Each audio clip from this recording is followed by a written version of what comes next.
Draft week is finally here, and what are the vibes surrounding the Panthers heading into Thursday night? I'll ask someone right here on Locked On Panthers.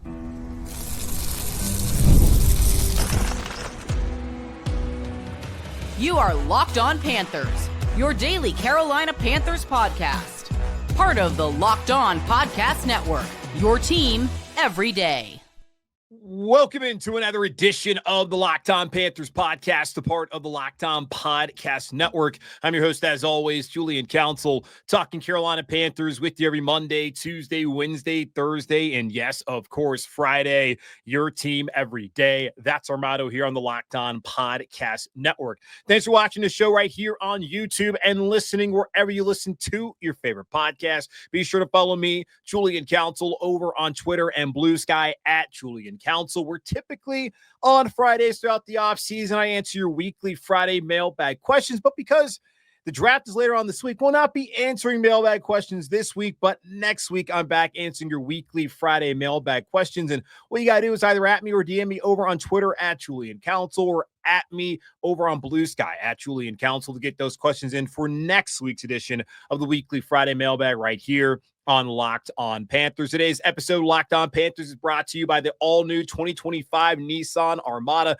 Stay tuned for the Armada Player of the Week later in the show. Something that's going to happen today is something that probably should have happened at some point over the last 4 years since I've been doing this podcast, and that's having my buddy Kyle Bailey on the show. Kyle Bailey, who I'm sure if you are a Charlotte local or Panthers fan, you probably are aware of Kyle. He hosts the afternoon show on WFNZ, 92.7, the sports leader here in Charlotte. He used to be the producer of that show. I also used to work at the station as well before that, but Kyle and I, good buddies, but I just have never had him on the show. I've been on his plenty of times, just never have asked him to come on here, get on camera and talk about the Panthers. So I wanted to do that as we're heading into the draft on Thursday to get his feeling, as he spends a lot of time reading the text line, getting phone calls from Panther fans like you, and I want to get his overall thoughts on the draft heading into Thursday. That coming up right now, Kyle Bailey here on Locked On Panthers. All right, back here on Locked On Panthers, as promised. He is the host of the Kyle Bailey Show on WFNZ Sports Radio, locally in Charlotte, 92.7 FM, and he is here on the show for the first time, which I've been doing this for like 4 years now, Kyle. Is that and true? Yeah, since like March 21, I've been doing this, and I have never invited you on the show. So my bad, man, that it's taken this long to finally do this. I didn't even think about that. Like, I thought for sure I'd been on before. This is the first time. Yeah, you're usually bothering me to come onto your show, but I understand like podcast invites are different because at least on the radio, I can like be wherever and be doing whatever and like hop on the phone, to where like this, I got to ask you to like find a quiet place, find a computer, get on camera, look all dolled up. So I don't really like asking people, but I had to ask you finally because we're in this draft season and like, I mean, it's been a while since we caught up and talked about the Panthers. So I'm glad to see you. No, I'm glad to see you too, buddy. I'm happy to do it. I miss you all the time. So no, you're right. We kind of feel it too. Now you do this, you talk Panthers every day. Yes. So I do that, but I also get to talk about the Hornets, and I get to talk some college football and some transfer portal and a little bit of NASCAR. So I get to mix it up a little bit. But I'm already feeling it. 7 days to go to the draft, and there's nothing left that I think I can say that's new or innovative or anything. But I do enjoy talking about the draft, so I'm glad we're doing this. Yes, and that's why this draft season I have brought on as many people as possible to try to attack as many angles and just to chop it up, because I can't sit here and discuss the same thing over and over by myself, and of course for all of the wonderful viewers and listeners of this show. But let's get into just the vibe heading into it, because as people are watching this, it's Monday. The draft is on Thursday. We're finally there. What is your vibe of this organization right now as we are 3 days away from finally getting at least one answer to what they're going to do in the NFL draft? Vibe. That's a good question. I think there's like a nervous excitement, right? Okay. Because like you got the good vibes at the end of the season. And so now for the first time in a couple of years, people are like, wait a minute, like, is it possible that good things could happen again? No one feels ready to declare it. Oh, well, some people do. My text line, there's lots of people on the text line. I won't be doing that. Yeah, well, sure. But, I think most sane and rational people are like, all right, that was pretty fun down the stretch. Like, The quarterback looked the part. You also lost enough games to get a top 10 pick after you weren't going to make the playoffs. So, hey, there's reason to be excited. Now, they've hit on plenty of first rounders around here. So, I think there's talent there in the top 10 right there at 8 that could really improve this football team. And the guy doing the picking, Dan Morgan, well known around here, obviously, but as a GM, still kind of a question mark, right? Like, he looks like he might have had a pretty good draft last year, but we don't know that yet. And they have gone offense, in what, three of the last 4. So, now's the time for the former linebacker turned GM to fix what was the league's worst defense. So who you going to take? What edge rusher will you get? Will Mason Graham fall to you? Do you want him if he does? Would you rather trade back and go get one of, Mykal Williams or Mike Green or someone like that? So I think nervous excitement, because I do think they want to move, but I don't know that anybody's going to come up and move and dance with them. So, you've said all this, all this, but I'm, despite the fact that I'm kind of talked out at this point, I'm really, when it gets here 7 days from now, I'm going to be jacked. It's going to be awesome. I can't wait. Yeah, and you bring it up. Actually, it's been 3 straight years that they have taken a offensive player, because 2022 would have been Ike Ekwonu, 23, of course, Bryce Young, and then last year traded up to get Xavier Legette. So, yeah, it does feel like it's time to draft their first defensive player since J.C. Horn. Now, I don't think the entire board defensively is going to be there for them like it was 4 years ago, but still, that's what I've been looking at. And you bring up the possibility of trading back. Dan Morgan spoke to the media last week, pre-draft press conference, and he was asked in several different ways if they would like to trade back, if that's their preference. And he says that they're open to whatever's there. And he was even asked, hey, what if you can't move? Are you cool still taking a player at 8? I look at it, I don't really feel like there, as you mentioned, is there anyone there to dance with them? This isn't a draft where there's like a bunch of quarterbacks teams want to move up for. And if they're moving up, you would think that New England at 4 would be the spot because they have Drake May, or Jacksonville at 5 would be the spot because they have Trevor Lawrence. So for Carolina, they're not even in the best position to be able to move back with a team looking for a quarterback, but we have to wait and see how the draft plays out. I don't know how you feel, but I just don't really find it to be, at this point in time, that realistic. Of course, things could change on draft night.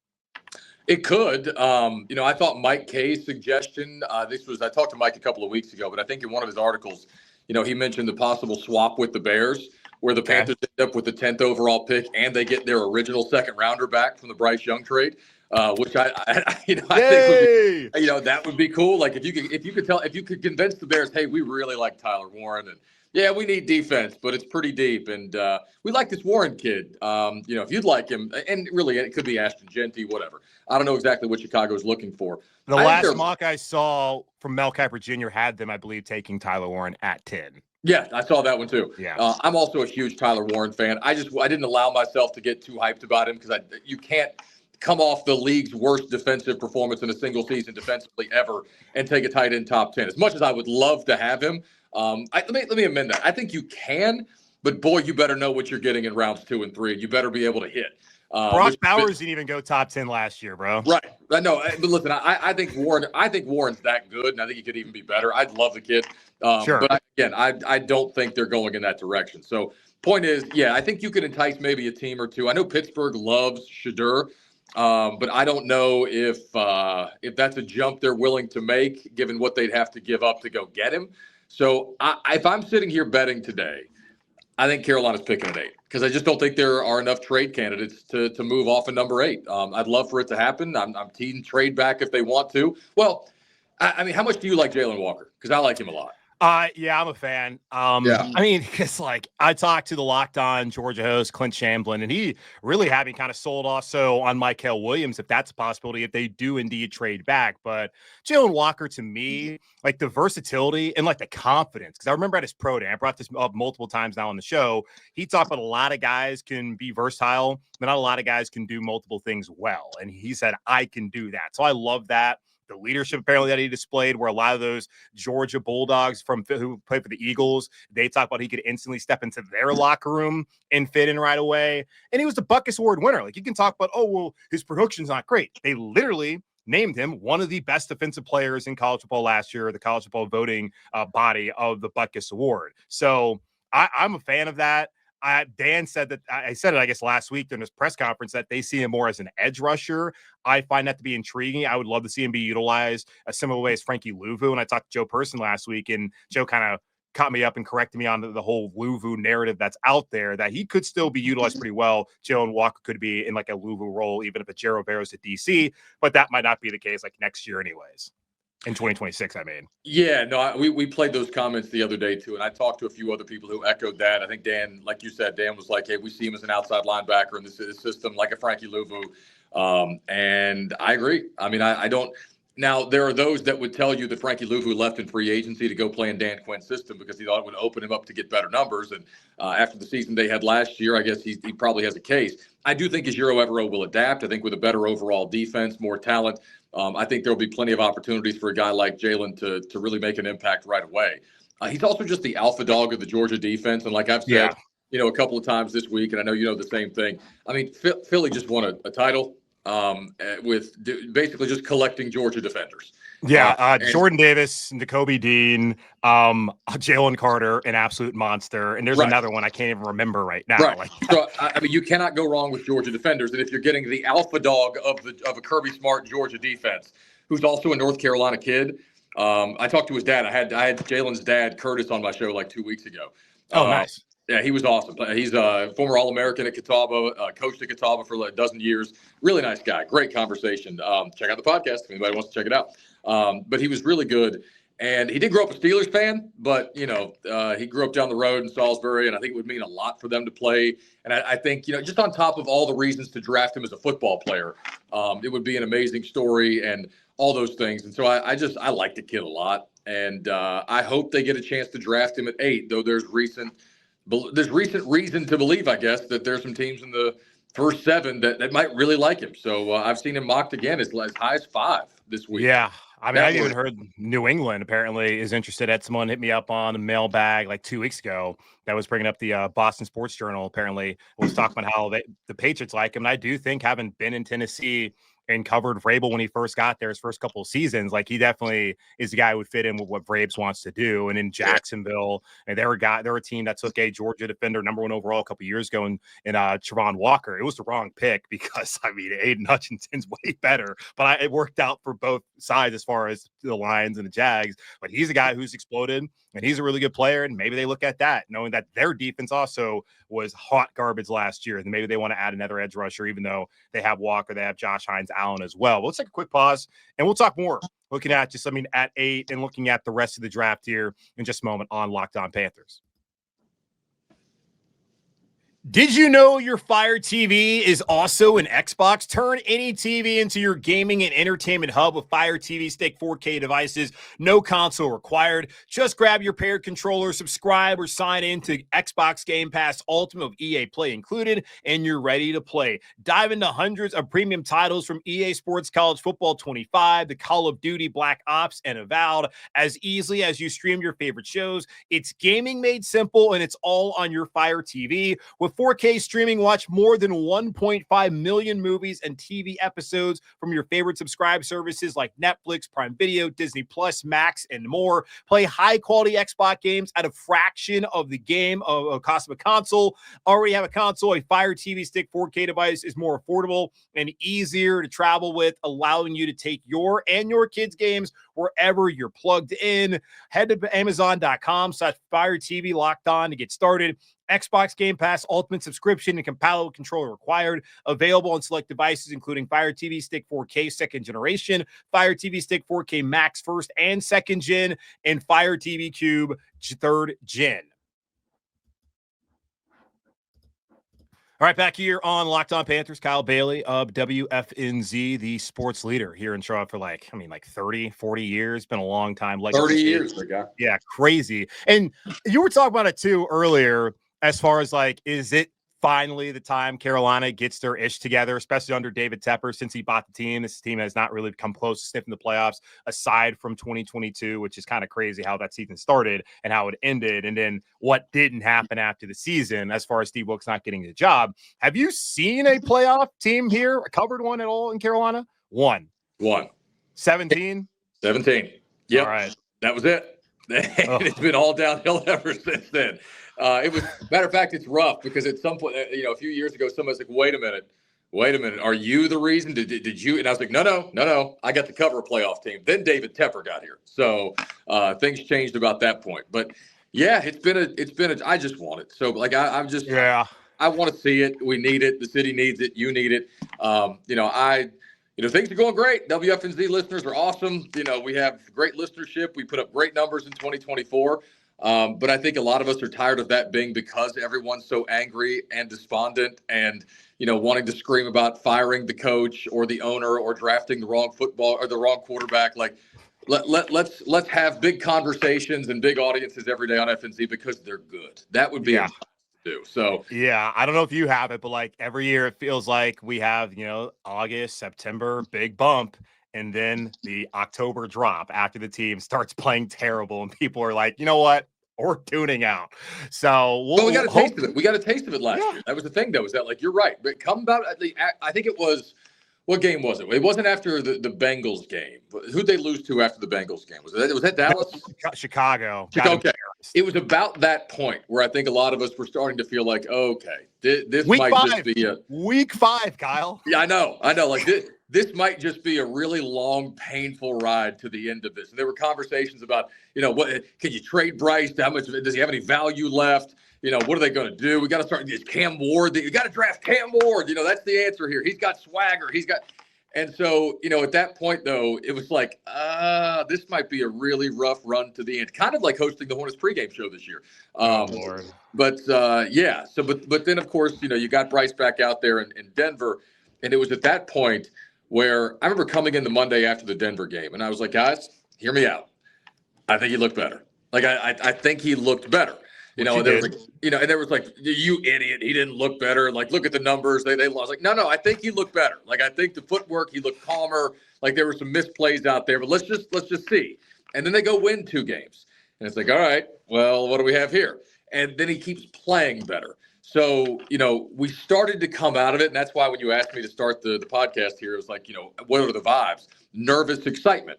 Because all of a sudden, me and Mac are doing countdown to kickoff on Sunday mornings, the final 4 weeks of the season, and we're like, hey, they can win a game. Like this is cool. Like, we're looking forward to watching them again. This is awesome. And I was on the field in the tunnel. You're always there, but I got to see the end of some of those heartbreakers. But it was like they're playing meaningful football in the sense that we need something good to watch, and we need some confirmation or affirmation that this kid can play. So I'll bring all of it back to we need them to win. We got a taste of it last year. And I think that's where people are like, okay, are they going to build on this? Are they going to continue taking the right directions? Or do we get a left turn coming up here and things get bad again? Yeah, and like the Chiefs game too, because you go off of like, okay, they beat New Orleans. All right, Saints aren't that great, but a best game I thought that Bryce had really played, aside from that game against Green Bay that they lost during his rookie season, as far as maybe not the stats, but just the way he looked. And I was coming off of that Denver game. And then I thought he played well in Munich. Overall stats weren't like jumping off the page, but he was really good, I thought, against Kansas City. And even in that loss, and because we're both there that day, there was the vibe was changing. And I'm hoping that momentum can carry over, especially after all that they've added defensively through free agency and then what they potentially could do in this draft. So I would love to see him take Jalon Walker. I think edge rusher is the spot. Is that because you say like Tyler Warren, who's a Virginia guy, which I assume that's why you like him. First of all, he was supposed to play at Virginia Tech as a quarterback.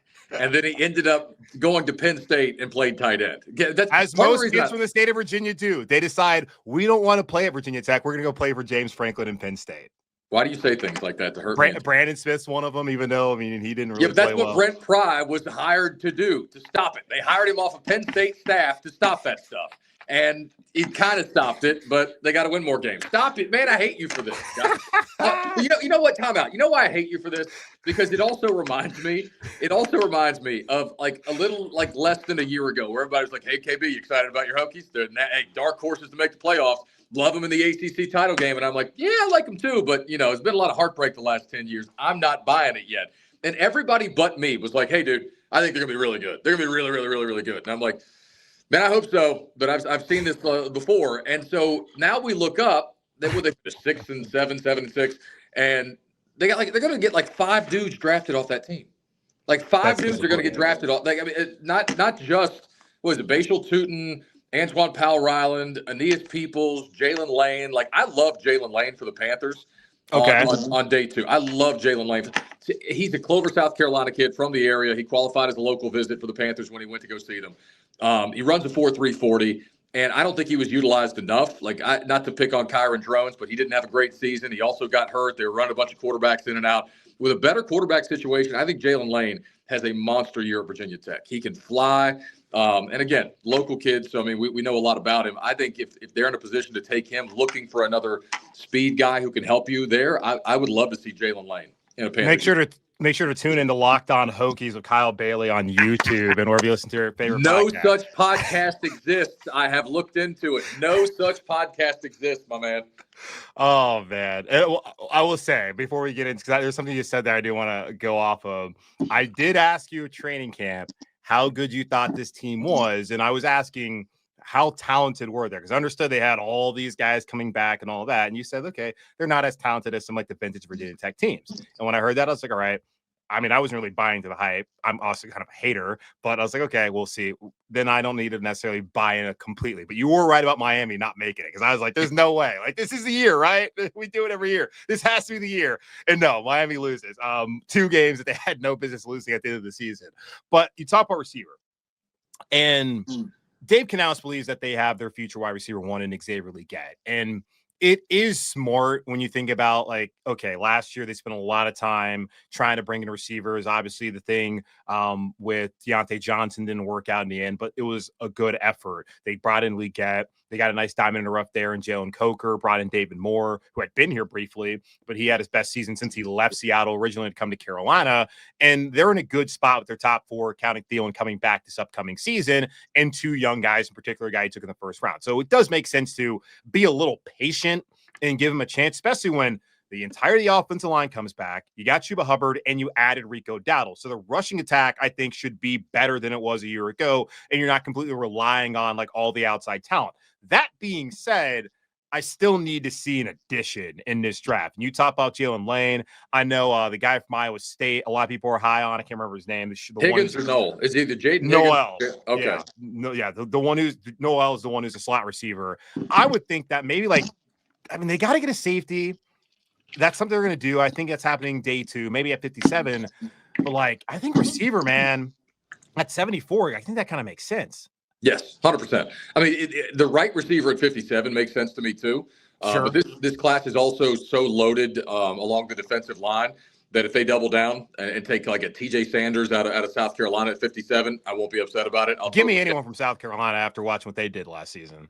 Thank you. I mean, I've got some people in my text line that I'm tired of Gamecocks. And I'm like, well, I'm tired of you not watching tape. Are they a Clemson fan? Yes. It's always like, why have the Panthers never got a Clemson player? It's like, guys, relax. There's no embargo. Like, no one's saying they never can. They just haven't. But anyway, if they want to go in that direction, I'm fine with it. But you're right. I think there are I was interested in Isaiah Bond. I think before recent circumstances or events took place, players like, right. So, but yeah, you're right. Dave Canales made it clear that they're in the Xavier Leggett business. They're in the Jalen Coker business. And I'm glad he did. And I think people forget too that before we knew Dave Canales as the young, good-looking quarterback whisperer, he was known as the young, good-looking wide receiver whisperer in Seattle first. And that's why a lot of those guys like Golden Tate, Tyler Lockett, DK Metcalf speak so highly of him. And so I want to give Dave Canales another off. Look what he did when he put his paws on Bryce Young, right? And those guys work well together. He did his job with Bryce Young, it appears. Let's let him do his job with Xavier Leggett. Let XL, get healthy. He also needs to, I think, just based on my conversations with people, clean up the diet, hone in the nutrition, hone in the regimen. And you hear veterans talk a lot about it. So stop eating raccoon is what you're saying. I don't know how much protein's in a raccoon. Listen. BU, but right. I mean, if you're eating the lean protein and some veggies, great. If you're eating the raccoon and chasing it with a Snickers bar, maybe not the best thing. I don't know what he's up to. But what I would say is guys like Musin Muhammad, as Moose has told me in the past about, hey, it took me a couple of years to figure out how to take care of my body, how to eat right, how to train. Because Moose spent a lot of the first 2 or 3 years of his career injured. And people forget that. And then after that, I think he was more or less an Iron Man, throughout most of his career. So I think XL needs to figure out that part of it. He's just going into year 2. So long as he's committed to doing that, I still think he's got big time potential. And even if you think he never becomes a bona fide number 1 Megatron, Julian, or, Julio Jones, whatever, I still think he's got a big time potential. And if you can collect talent, and put the right pieces, together in that wide receiver room, they're going to be fine, because you just made the best point of all. They brought back the entire offensive line, a line that, we trust after last year, the most expensive offensive line in the NFL. And they just added a 1,000-yard back alongside Chuba Hubbard. The Brooks thing to me is heartbreaking, because I was super excited about that kid, and I hope he finds his way back. But in the meantime, to steal Rico Dowdle from Dallas, put him in that backfield with Chuba, you give Bryce a running game, and you make this a league average defense. Yeah, we'd all like to have the big, shiny 6'4" red zone wide receiver, specialist. But for the here and now, you're going to be okay. You can win more football games with what you've got, and then go take a guy, like you said, 57, 74, develop him, hope he can come in and help you with, when you're trying to stretch the field, and go from there. Yeah, and I mean, who says JT Sanders can't be that for them? I mean, Sure. He's got that 6'6" frame, and we did see. I mean, especially I think we saw like a jump ball against the Saints on one of those throws where like Bryce was like getting blitzed, just throw it up there. I mean, with the anticipation, but like found JT Sanders for like a 25-yard game, and then against Kansas City was doing that before he got hurt in that first half. So he was developing into that, and then after that injury, really wasn't a part of the game plan. I don't know what really happened there, whether it was like Dave not doing it or just JT trying to come back mentally from all of that. So that's somebody to look at.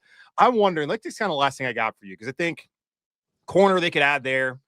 You got your 3 guys from last year. I think Shaw Smith-Wade is going to step into that nickel spot, it looks like. And then you got Mike Jackson back.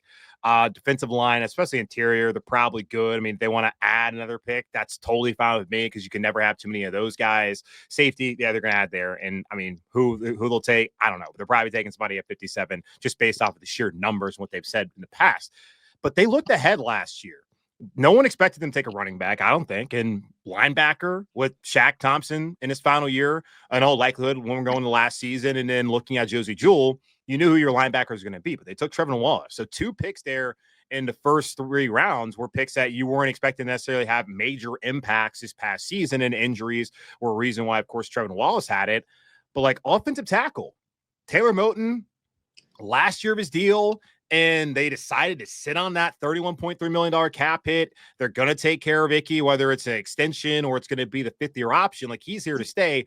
But Taylor, they've been managing his body a lot recently. Like this past year, I think there was like 7 weeks where they had him as a guy who was not practicing on a Wednesday just to try to keep his body all right. And that knee might be kind of a concern. Yeah. Would you be surprised they get a right tackle? Not at all. Who's the kid from Minnesota? It's Arianti Ursary. Arianti Ursary. I was trying to teach Smoke how to say his name the other day. So yeah, I like him a lot. I know he's taking a top 30 visit, I believe. Yeah, he's come here for a top 30. What were the numbers? I mean, he had just a stupid. The ratio of sacks to pass rush reps was for. I think it was something like 1,500. Was it 1,500 reps? And only 3 sacks allowed. I think that was it. I mean, something ridiculous like that. Wow. Well, that's first time I'm hearing it, and I'll believe you, because that's crazy. I don't know. It could have been half that. But either way, half that's. I mean, if you're taking 700 pass, I mean, it's crazy how many pass rush snaps this kid has taken, and only allowed, I believe, a total of 3 sacks. So yeah, we had that conversation too. They are taking their medicine with Taylor Moton, just like financially. Mm-hmm. They could have restructured. They could have extended. They didn't do that. I don't know the exact reasons why. If it means they're walking away, or if it means they want to see if he's healthy enough to finish the season. Maybe Taylor Moton is talking about retiring. You don't know, what exact, but they are not giving themselves any cap relief on this one. Rather, they're just going to let it play out. They're going to ride it out. And I don't know exactly what that means, but I think you raise a great point. And if the Super Bowl and the playoffs teach us anything every single year, but especially this year, you have to win up front, offensively and defensively. They showed the commitment to the offensive line last offseason. It needs to be a continued commitment with a 5'10" and a half quarterback who weighs 190 pounds. It has to be a continued commitment. And you also have a defensive-minded GM who wants to, I'm sure, build a league's top defense with a bunch of, fire-breathing dragons. So line of scrimmage. I think a right tackle would be far from the worst thing. I mean, when you have a big, nasty offensive line to lean on late in games, to run the football, to run the clock out, to wear down your opponent, It goes beyond just the starting five. You need depth on the offensive line. So I think it would be a smart thing for them to do. I mean, it's kind of a blessing and a curse, I think, for Taylor that he's been able to stay healthy up until last year, but that means he's played a ton of snaps, and that's a lot of wear and tear on his body. So we'll see. I mean, there's still a possibility they get in season, he's playing well enough that they decide, all right, let's keep him around. But I don't think it would be a bad thing at all if they want to try to bring in a right tackle and do kind of what the Panthers did. Different regime, of course, when they first drafted Taylor. He got drafted and didn't really play his rookie year. At least he didn't play as far as starting snaps, even though they had some struggles there on the offensive line at tackle that season. And he's become one of their best guys, honestly, by default, because a lot of guys couldn't stay healthy, but he's been a really good player for him. So we'll see what they decide to do there at tackle. But he's Kyle Bailey. Again, check him out 3 to 6 p.m. over on WFNZ. That's 92.7 on your FM dial. You can follow him on Twitter or X, whatever the hell you want to call it, at Kyle Bailey Club. And he does a great job. And you can always needle him about the Hokies if you want to. You can see, you saw that it gets to him. So, Kyle, appreciate you taking the time, man. And let's not wait 4 years to do this again. Yeah, that's your fault. I'll do it anytime. Miss you, buddy. Yeah, miss you too. All right, we'll take one more pause, come back and close out the show here on Locked On Panthers. The Armada Player of the Week is brought to you by our friends at Nissan and the all-new 2025 Nissan Armada. Each week, we're taking a look at our draft prospects to pick one guy that stands apart, the guy we believe showcased the strength and power needed to push the Panthers forward as we look ahead to next season. This week's Armada and clear-cut Player of the Week is Jalon Walker from the University of Georgia. Walker's versatility and football IQ is exactly what Carolina needs at the edge rusher spot moving forward, and like the Nissan Armada, Walker conquers the field of capability and confidence. When it comes to the Nissan Armada, they say go forth and conquer, and that's exactly what I think Jalon Walker can do here. It's clear that our Player of the Week is out here ready to conquer the road ahead with confidence, just like you can in the all-new Nissan Armada or any of their outstanding vehicles. Take the Nissan Armada, Rogue, or Pathfinder and go find your next big adventure. Shop NissanUSA.com. Thanks to Kyle Bailey for finally making his debut here on Locked On Panthers, 100% on me. And as I said, you got to ask somebody to come do this. They got to get on camera. They got to be all looking nice and all that. And they don't really look nice, but it's a lot to ask. So, and it's a lot longer than a radio interview. So I really appreciate Kyle. And like every single guest that we've had on throughout all of this, we have one more guest on Wednesday, Mike Cave, the Charlotte Observer. But everybody's been on here. Really appreciate their time. And I know a lot of y'all have reached out to me and said how much you liked having guests on. And I told you before the draft cycle began, I wanted to do that. Load up as many people. Probably should have done it in the past, but I try to get better with every year. Maybe I get worse throughout the years. I don't know. You tell me. But enjoyed having Kyle on and ready to get there, man. Only 3 more days, and we finally know what's going to happen there at 8th overall, whether Carolina stays put or if they take somebody and who that will be. And then we'll find out the rest on Friday and Saturday. But that's going to wrap up this edition of the Locked On Panthers podcast, part of the Locked On Podcast Network. Hosted by yours, Julian Council. Again, y'all subscribe or follow the show for free over on YouTube or wherever you listen to your favorite podcast. And be sure to follow me, Julian Council, over on Twitter and Blue Sky at Julian Council, because I'm back next week answering your weekly Friday mailbag questions as I do throughout the offseason, unless something like the draft is going on. So either at me or DM me or at me on Blue Sky to get those questions into me right now. In the meantime, be safe, be happy, be whole as always. Keep pounding. And tomorrow, yeah, it's happening again. The annual Locked On Panthers mock draft here on Tuesday on Locked On Panthers.